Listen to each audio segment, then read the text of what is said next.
अस्सलाम वालेकुम दोस्तों, मां यहाँ ज़ाहिद अली थहीम ऐं तव्हां ॾिसी रहिया आहियो ZAT ऑफिशियल यूट्यूब चैनल।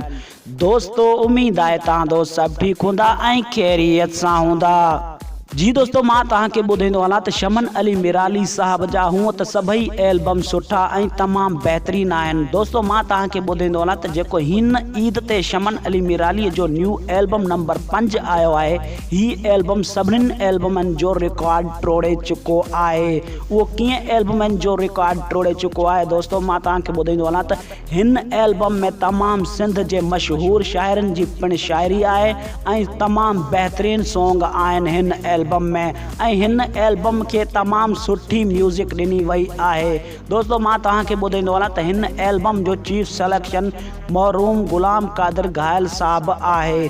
दोस्तों मां तव्हांखे ॿुधाईंदो हलां त हीउ एल्बम इरफान समो जे स्टूडियो ते रिकॉर्डिंग थियो आहे। दोस्तों मां तव्हांखे ॿुधाईंदो हलां त शमन अली मिराली साहब जो न्यू एल्बम नंबर 5 जेको हाणे अची चुको आहे SM प्रोडक्शन में रिलीज़ थी चुको आहे।